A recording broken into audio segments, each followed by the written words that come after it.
Notes away. All right. I'm gonna let you set up. I'm set up. I got like the little thing going. Yes. I got my phone. I got a mic, which is absolutely unbelievable. You know, I don't get this very often. It's power. It means that people who don't want to hear me are gonna have to hear me anyway. It's a tremendous thing. That's true. That's true. So you let me know when you're ready to go, and I'll be ready to go. Great. Sounds excellent.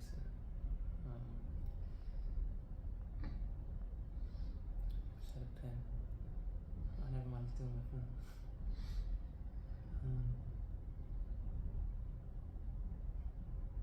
Okay, please go ahead. Sure. So what spawned this speech is the work that I was doing on now the third edition of my dictionary, which is available downstairs at the YU's Farm Sales, if it needs a plug anyway. But when I was marketing the second edition, I was in contact with a number of professors, almost exclusively by email. That's the only way you're going to get these people, by and large. And so I managed to get one, and I sent her a copy, and she sends back and said, wow, this is very interesting. It was very interesting work that you've done on the dictionary. It's Hebrew-English dictionary, Sefer Shorashim. And she says, it's great, but you know, I don't know who any of these people that you're quoting are. You know, and just for a little background, I had to read her book when I was taking Women in the Hebrew Bible 25 years ago. And she's supposedly an expert in the field, and she said she was just becoming familiar with Rashi, and she was unfamiliar with the Radak and the Bri. And so I'm sitting there, I'm looking at the email, the Bri, the Gra, click, and it occurred to me that we're doing a very bad job in the sense of marketing our side of things. And the whole point of this speech is giving mesorah a seat at the table is about exposing and giving our piece of the puzzle, because much of the world studies Tanach, studies the Hebrew Bible, very often in conjunction with other things, but they don't know our side of the story, which would seem to be counterintuitive, since we always say that we're the people of the book, but very much, as my rabbi says, that we're the people of the book, we are also, it's the book of the people, like we're the people in it.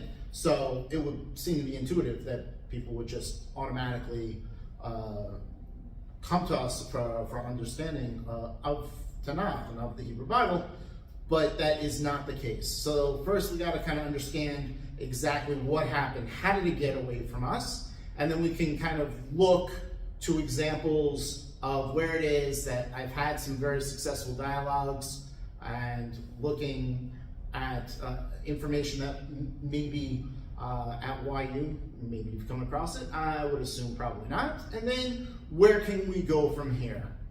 So Gemara says, Megillah 9a, talks about a very tragic day when 70 rabbis were summoned into a room to translate Chumash, just specifically the first 5 books of Moses. That's going to come as something that's very important to understand. They are secluded in different rooms, and they all come up with a matching Greek version with certain twists to each other, and that becomes what's called the Septuagint. Septuagint is the production of 70 rabbis. And that translation is probably the most famous translation in the world.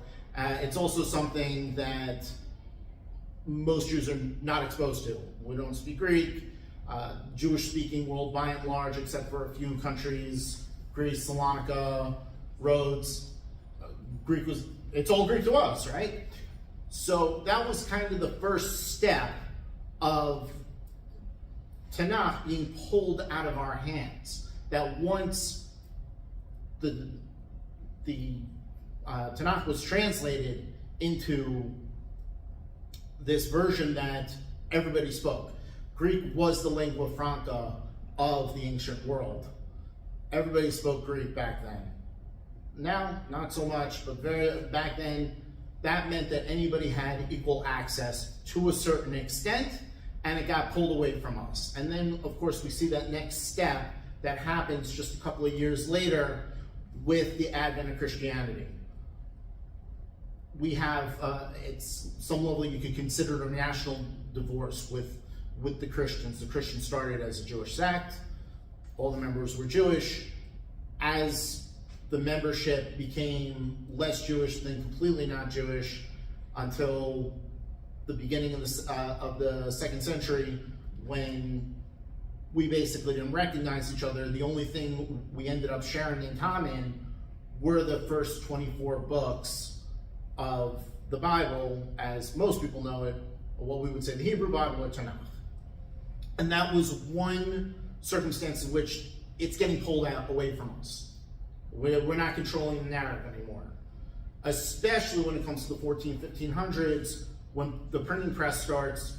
Gutenberg, the vast majority of people are going to be exposed to the text, because most people were not exposed to the text for the 1400 years beforehand. They're basically relying on whatever clergy who have a manuscript here or there. Once people have the printed editions, what they're being exposed to is similar to Tanakh. It's kind of like Tanakh, but brother, it's not Tanakh. It's not exactly the same thing because of those translation issues, specifically those that were intentional to foster certain ideas. Let's move ahead into the 1800s, and suddenly we're talking about Wellhausen. Wellhausen, if anybody's familiar, maybe come up in some of your classes, maybe not, is considered the father of academic biblical studies. This is a major tugging away of Tanakh from the hands of the Jewish people, because now, once it's in the hands of academia, he kind of creates the framework of how every single person studying Tanakh, studying the Hebrew Bible, is going to view the text through the lens of four authors and critical theory and etc., etc.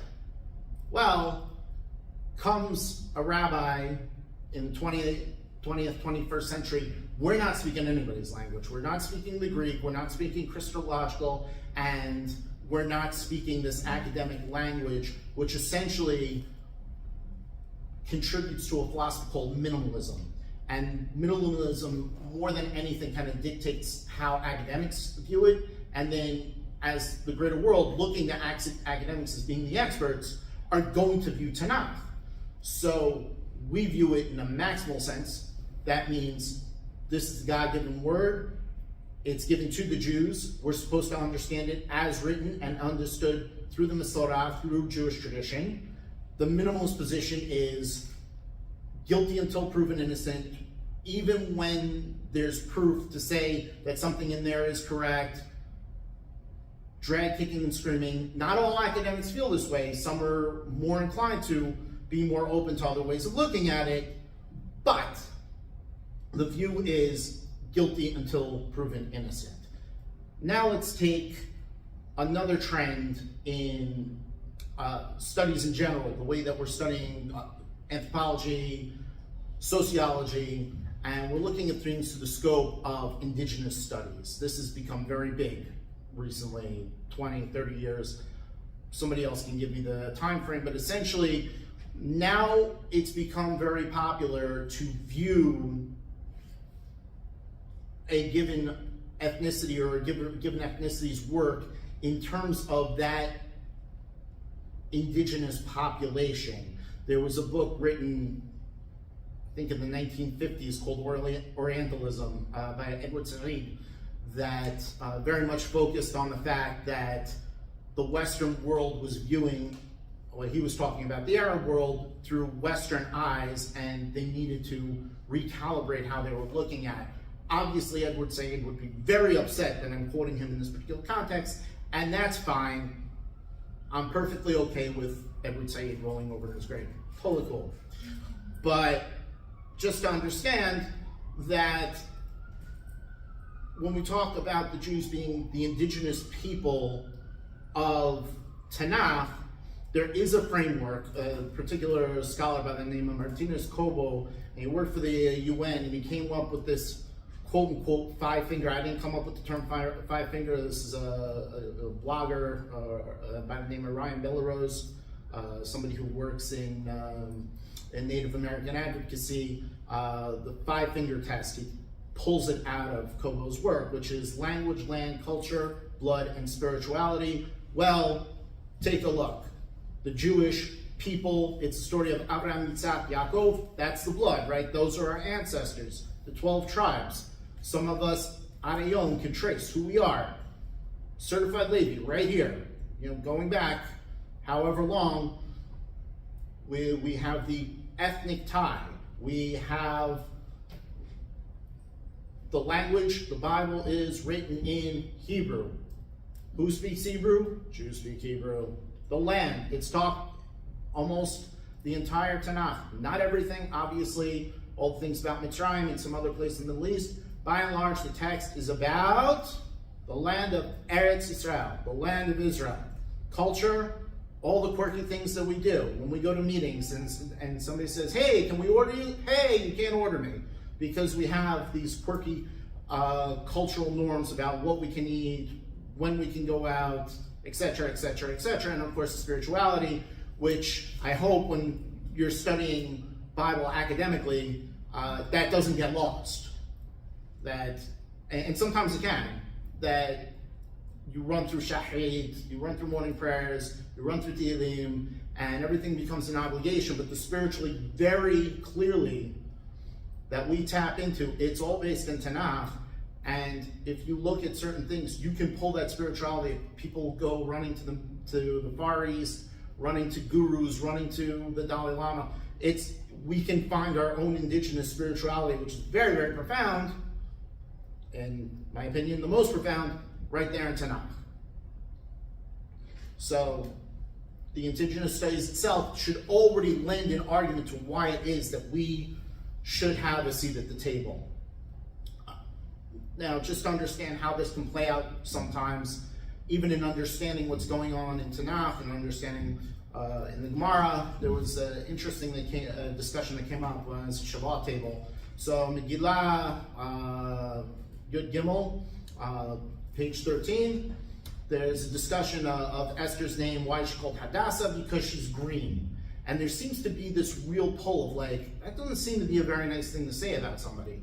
So if you look at things through the Semitic lens, through Hebrew, green's not a very nice color to be. If you describe somebody as green, in English, you describe somebody as green, you better get them in the bathroom. But in Farsi, apparently, it has a whole different connotation. It means radiant, youthful. So even within understanding our own stuff, Megillat Esther being a Judeo-Farsi document, having this little culture nuance. I thought that was a cool lead into some of the discussions that I've had, and I wanted to really center the conversation tonight about two in particular, and can certainly throw questions and ask me about other interactions that I've had. The first one that I really want to get into is the second word of the Bible, pretty important word called bara. Bara is to create. You say that like it's obvious. But when I was doing some of my activities on Twitter, I come across these academics who are scratching their head. They're saying, we see that bara comes up in these contexts, and it looks like it's being used pretty uniquely. And just to tip off, it is being used uniquely. If you look at almost all, if not all of the examples, I just want to throw out almost all in case somebody catches me, it all seems to be referring either to creation of the world or creation of people, creation of animals. In other words, there's something unique to the creation, why we might use the term create as opposed to form or something else. But these academics were not particularly happy with that. And they're like, how do we understand this word? And they said, oh, let's look at Arabic. And the word bara means, at least according to what they were saying, I couldn't find this, but according to them, it was forming as if on a potter's wheel. This is the way they described it. But with Twitter, there's no conversation you're having that's private, and I came across this conversation. Hey, I have an idea. Maybe it means to create ex nihilo. Now I understand there are some Rishonim that argue it is creating something from it, something else, but by and large, we understand create, and this is something I bring down in my dictionary, that create means creation, something out of nothing. This is an idea that's very, very old, and provably old. We're going through, in Daf Yomi, we're going through Sanhedrin, Parshat Chelek, Perek Chelek, discusses arguments for proving why Tchiyat HaMetim is not only in Tanach, but also not as illogical as people would want to argue. And one of the arguments is, well, look at the whole world. Since the world was made out of nothing, and Hashem can make the world out of nothing, i.e. create, then of course to simply take the remains of somebody in the ground, bring them back, is actually not as big a deal as the initial creation that we all came through. So, what do you think the academics' reaction was to this insight that I came across? Any guesses? Anybody go on Twitter? It's good if you stay off. It's not a healthy place. They block me. Because that's what you do when you don't have an answer and somebody who wasn't supposed to provide an answer. Right? It's not just, I came up with an answer that they didn't like. It's that the source of that answer was quoting the Ibn Ezra, quoting Gemara. Well, I would like to argue going forward, maybe we should look to mesorah. And I did want to point out two psukim that I thought were pretty important for illustrating this, because of course you see it in Bereshit, but just as far as creating the world, Yeshayahu, Memhe, Pasuk Zion, so that's 45. 7, Yotze Or, Uvere Hoshech, Ose Shalom, Uvere Et Ha. Y'all made a mistake. Right? That he formed light and created darkness. In other words, Hashem's light.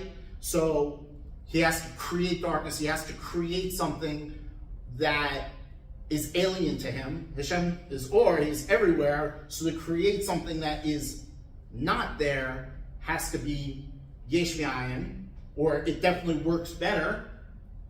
And then he creates shalom, the world was peaceful. And then he creates ra. Ra is related to the word rek, right? These are the gutturals that you just don't figure out. You don't hear it in English. You're not going to connect evil and rek, which is emptiness.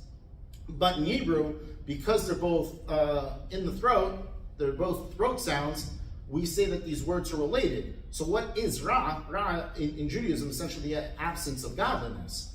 That's where the parallel is. It's the physical and then the spiritual emptiness of God. This is something that needs to be created. It doesn't exist naturally in Teva. It's something that Hashem needs to make. But it has to, not to use the word make, it has to create. Has to do something which is not part of the Teva beforehand. Now I want to get into a different discussion, which may be not as familiar to the audience here, but certainly if anybody engages in interfaith dialogue, I'll just call it that. When speaking to Christians, there are a couple of passages and verses that are going to come up in almost every single theological conversation. Isaiah 53, Daniel 9. Well, we're going to discuss one of them, which is Psalm 22, Chaf Bet, Pasuk Tet Vav. That's 22:16. You can see I'm already used to like doing it more in English than when I'm discussing these particular things. So this particular pasuk is discussing David Melech, how everybody's harassing him. In fact, that's the crux of all of the Tehillim leading into Chaf Gimel, Hashem Ro'eh Lo Achzar, that Hashem provides everything for me. You have to first read those first 22 Tehillim, seeing like how horrible his life is before he's saying this. Well, one of the things that he talks about is how all these people are surrounding him and harassing. That they're surrounding like dogs. Aran, mir'ayim, akfuni, ke'ari yadi, ragli. And they're surrounding me and enveloping me like a lion at my hands and feet. And I just want to focus on the word lion. Now, we would read this because you would go to your, Sefer Tehillim, which is going to be on the shelf, and you'll see that the pasuk reads, Hikefuni ka'ari. That they're going at me like a lion. But there is a text called, and this is why I mentioned before, the Septuagint. What is called the Septuagint on Tanach and Ketuvim, on the prophets and the holy writings, is not in fact the Septuagint that we call it. Even there's some question whether or not the modern text that we call the Septuagint is the Septuagint that's mentioned in the Gemara, but the text that's called the Septuagint of everything after the 5 books of Moses is not. And we never had chain of custody of it, and it's not entirely clear who wrote it. And it's very important for understanding right now, because if you look in that text, and then of course the English translations of the Septuagint, you're going to see that the reading is that they have pierced my hands and feet. Where is the word pierced? Is there ka'ari, right? Like a lion, has nothing to do with piercing. So they did actually find some girsot, some manuscripts that say ka'aru. And so what the argument has come, and this is mentioned in a particular book. You're welcome to look at it if you can get your hand. I happen to have a copy. Nice lady was nice enough to buy it for me when I was at a debate between the author, Michael Brown, and Shmuel Bateach. So it was a really nice gift. Got all 5 books. Very sweet lady. And so I didn't have to buy this one, but in his answering, in this series, answering Jewish objections to Jesus, I believe it's volume 3, page 125. So he quotes the Septuagint, and he says there's a copy of the Dead Sea Scrolls that has this word ka'aru, which the Septuagint is arguing means piercing, digging, bore through. So Dr. Brown brings down that there are Hebrew scholars that say that this word ka'ad means to dig out or bore through. Now we have an issue. Have you guys ever heard the word ka'ad? Like you guys take Tanach, right? You guys. How do you spell it? Kaf Aleph Rish. I see a lot of head scratch. How do you not know this word? Well, there is a term for words that only show up once in Tanakh, and the term is a hapax legamna. And I have to write it down because it just doesn't flow off the tongue, It's not like the same thing as like biblical poetry, but like I'll get used to the word. But what the word means is it's a word that only shows up once in Tanakh. So there is a book that was written by Frederick Greenspan, and I had somebody check it out for me, the person who actually had this book, and he said, it doesn't appear. Well, you know where else it doesn't appear? It does not appear in my dictionary. So after a review of all the words in Tanakh, the Shoresh, Kaf, Aleph, Resh, does not exist. Now there are academics looking at the Septuagint trying to say, oh, this word exists, But if you go back to the mesorah, if you go back to Jewish scholarship, you will see that this is not even this hapax legamna. It's not a word. It doesn't exist. And so the authors of the Septuagint put in a word or a translation of a word.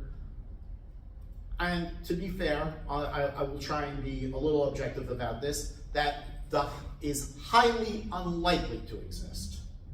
After review of Tanach, of Gemara, of Rishonim, of Achronim, I didn't go through every single one. Obviously, I'd never be able to leave my room for like 10,000 years. But at least, the 6-7 years that I put it on the dictionary, I didn't find it.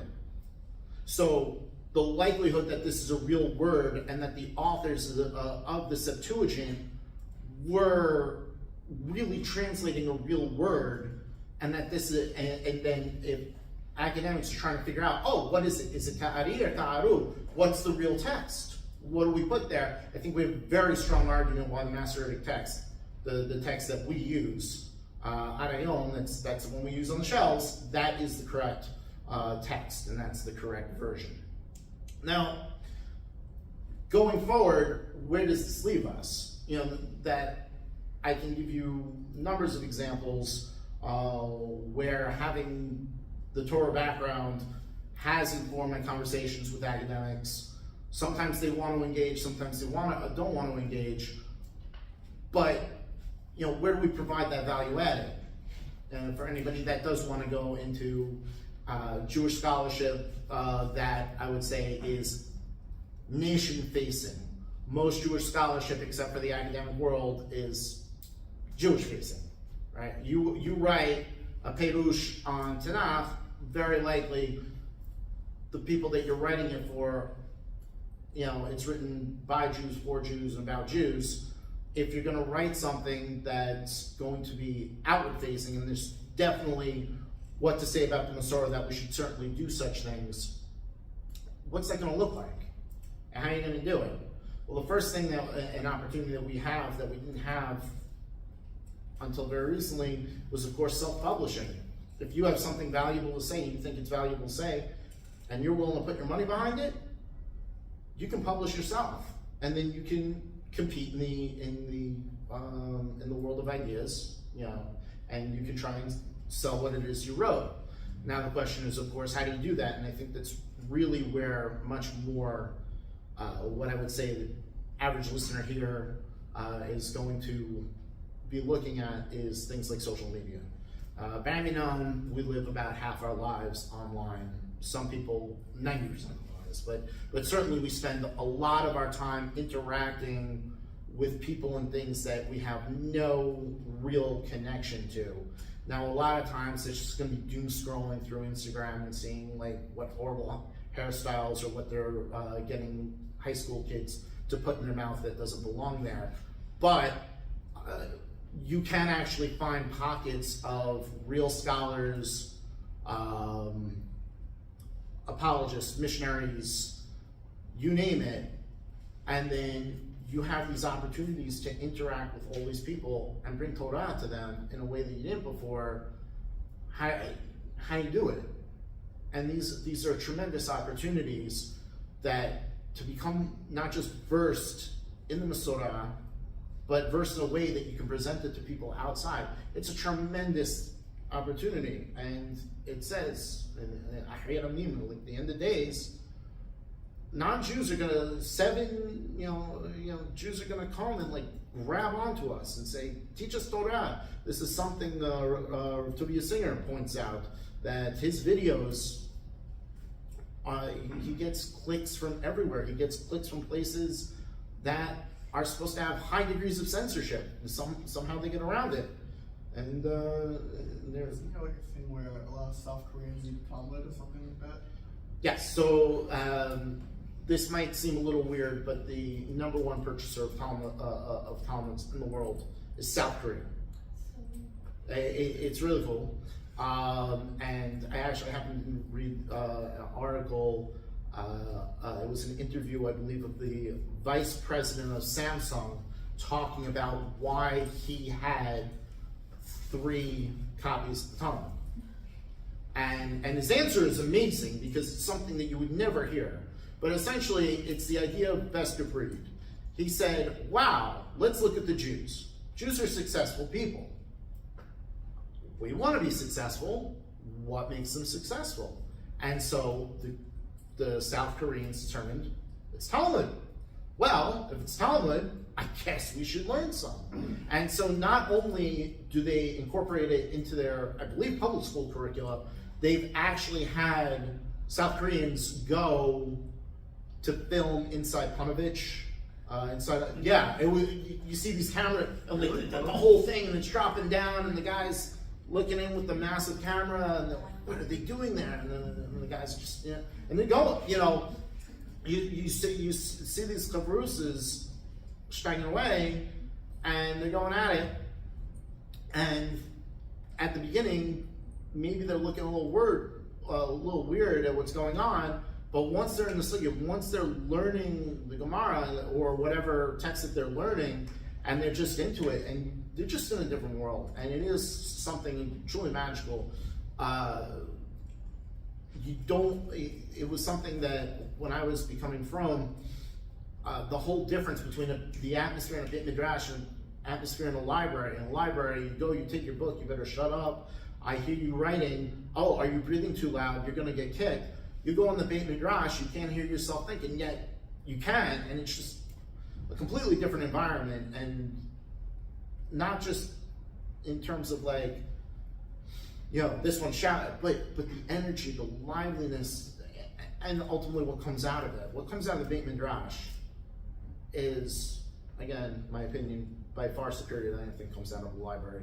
It's just people cracking their heads, trying to really come down to the truth, arguing about it, getting, in some places, not just verbally violent, but physically violent. And 5 minutes later, they're friends. Yeah, and 5 minutes later, they're friends. And it's amazing. And better friends for having worked through that way. So, we got questions, we have answers. Either way, questions, comments, or anything else? Yeah. It's kind of random, but what word in the Torah is used for piercing the ear? Like on the doorpost. Well, that's the matzah, right? The tool, right, is the matzah, is boring the ear. But so yeah, you would, very good. If you were going to try to make parallels, right? Because if you're trying to say, well, here we have a language of boring, here we have a language, but you could make an argument technically, like if you're trying to, if you're trying to squeeze a nickel out of a penny, you can, or whatever the expression. Where are my expressions? I guess I must be tired. I'm like losing all these expressions. But if you're really trying to force the situation, you could try and claim, maybe chofer, right? They're saying like dig or lachfor, but yeah. So you would try to think, oh well, doing it to my ear, doing it to my feet, but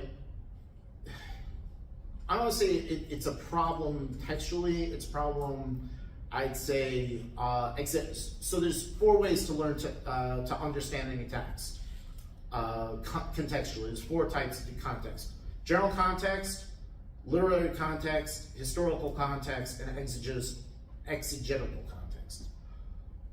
Grown-up people words. General context means you go, you read the whole text, you see what it's saying, and you understand any small piece in it within the general context. If what you're saying doesn't make sense within the whole piece of what you're reading, then you're probably misunderstanding something. Literary context is where we get the 2 examples I gave are very much literary context. A dictic issue, like grammatical, meaning of a word, those are literary context. That's where you can have the most fights, because that's the things that are most open to interpretation or playing around with. Then you have historical context. Again, you can play with history also, lots of people do, and that's not unique to current historical. You go back in the day, and the people writing history had no problem changing it to fit whatever narrative they sought to seek. I thought one of the most, this is one of the crazy things I learned. I took Mesoamerican archaeology, and they were telling us how when a new king would come in, they get the scribes from the old, from the old regime. They pull their fingernails out to make sure that they couldn't write again. People understood the power of what you wrote, and they also understood it didn't have to be this quote-unquote objective thing. So you wanted to set the narrative, and they made very clear to set the narrative the way that they wanted. But still, there's only so much you can budget. A historical event is a historical event. Holocaust happened no matter how many deniers there are. 9/11 happened no matter how many guys say the engineers say it couldn't have happened. Like, these are historical events. You're not going to get around it. And you're going to have a tremendously hard time reading a book or hearing a song if you don't understand that historical. Let's take 9/11. That song, Beer for My Horses. You're not going to understand that song if you don't understand, hey, this particular event, and it was these guys from another country who did this, and you'll do this to Americans. To really bring it up, just to understand, especially cultural things. If you're going to read books, listen to music that took place in a particular time period, you have to understand the history. Now, I went on a little tangent, but really where I'm stealing what you were discussing is the exegetical. If you're going to get that specific and say, oh, because what's the argument? The argument about what's going on there is that, just to a little dictum kind of thing, there are messianic prophecies and then prophecies about Mashiach, about the Messiah. So messianic just means messianic age. There are very few or relatively few prophecies talking about the person himself or what's going to happen to him. If you're going to use that, try to use that verb and say there, that is a very specific thing, which would imply predestination. Predestination is not something that goes over very well in Judaism. There are certain scholars who kind of play around with it and may entertain it, but by and large, the vast bulk of Jewish scholars very opposed to the idea. It completely runs contrary to the idea of tshuva, of repentance. So to have something that specific in there, that means that's definitely it's gonna happen like that. I'm not saying they couldn't use that word, but to me, that it would just kind of a whiff of that. That we're looking for something very specific, and then nobody should confuse it because it's very specific. Yeah. Hello. You mentioned the Septuagint before and how in the Gemara they only did the 5 books of Chumash. So where did this one on Ketuvim come from? Great question. That's kind of your answer. Essentially, the Jews in Greek-speaking lands, Alexandria, Egypt, if you want to go through where Greek was dominant as a Jewish language, you're going to talk about Egypt, that Second Temple. You're going to talk about Greece itself, Anatolia, which is modern-day Turkey. It was not Turkish. It only became Turkish during the Crusades, and the Seljuks turned it Turkish. Before that, it was Greek-speaking. And whatever Jews were living there, the Roman Jews, they're Greek. So they had translations. They couldn't understand Hebrew. They had translations. We don't know, number one, we don't know who wrote it. And number two, which is more important for our conversation, is we didn't have chain of custody.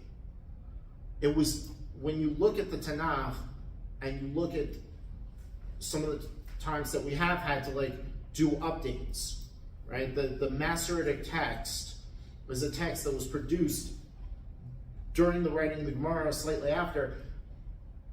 It was taking different versions we had, trying to fix and make sure we had the right thing. So the Jewish chain of custody is hey, we all have this manuscript, we all have this text. Why does yours look like that? And to try and fix it and to try and normalize things. that's a whole different conversation. By and large, the text that we have now is shockingly close to what they had. You know, that was like the big pat on the back we were able to give ourselves with the Dead Sea Scrolls. Even with these people living in caves, and people trying, oh, the guys in the caves. When do you ever rely on guys in caves? But for this, that's all we got. So we're going to take the guys with the caves, but our text is shockingly close to what they had. So we have very good reason to believe we're in the right about what the text should be. But you know, we as a people are very intellectually honest. We acknowledge our mistakes, we record our mistakes, we record arguments to see where we're going on. Once something leaves our chain of custody, we don't know what happened to it. You know, there could be people who did things in good faith. There also could be people who act in bad faith. I don't want to assume one way or another. I have no idea who came up with that. The thing is I have not found a source that anybody knows who did that. Or who wrote that text. I'm sure there are scholars who have tried to figure out what it is, but we just don't know. That was a really long way of saying I don't know. You know, if you're ever trying to fill up time, that's what you're doing. All right, any other questions? I have a question, yeah. So Sure. your book is basically based on Hebrew, like ancient Hebrew words, and you kind of explain them in like an English scholarship language. I think. So I wrote a dictionary. So there's something called the Bible for Community Project. It's my project, me and my partner in Eretz Israel, where we're in the process of creating an online translation of Tanach that enables somebody who doesn't speak Hebrew the ability to read it in the original. And so one of the pieces of that, and it's hard to describe without this software for me to show you exactly what we're doing. It's something we actually worked on 20 years ago. It just wasn't something we could really do fully back then. The technology didn't exist, and now we're kind of holding by it. And so we're trying to get it there.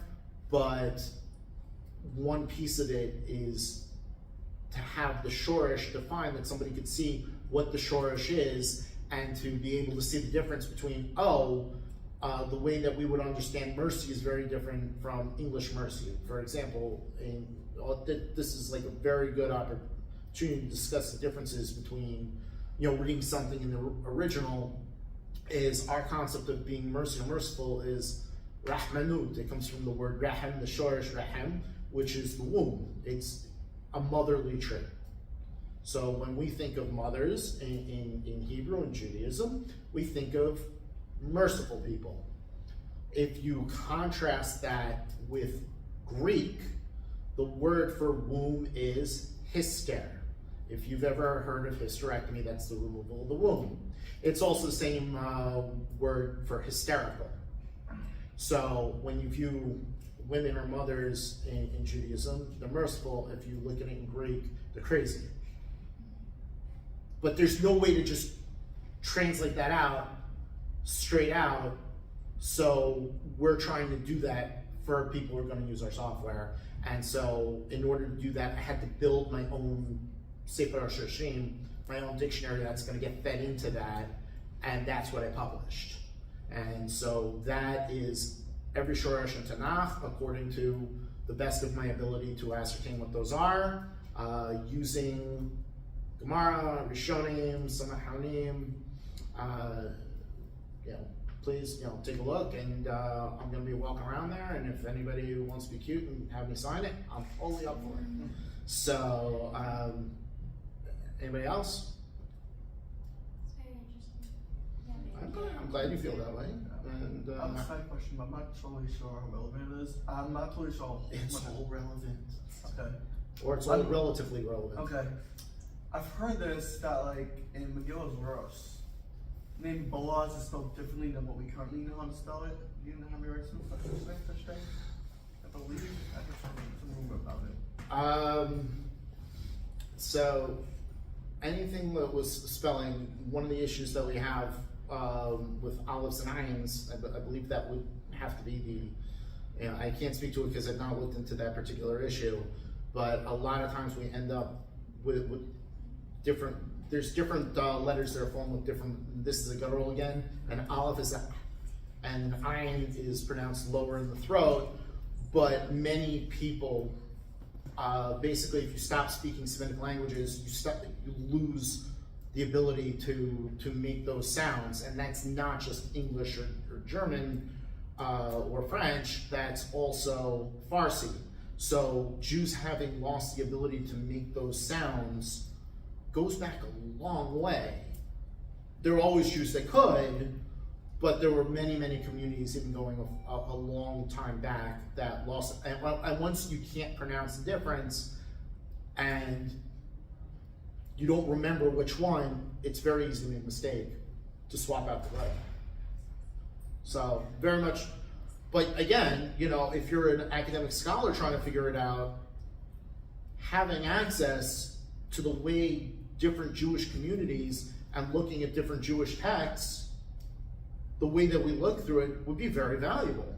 It's exactly on point, it's totally not tangential, and you're 100% correct to ask it, and you can give yourself a pat on the back. But I don't know you will, but you can do it. I don't remember the case that well. I remember my shul talked about it like months ago, and this came up in my mind. That would be my guess. I haven't looked into the issue.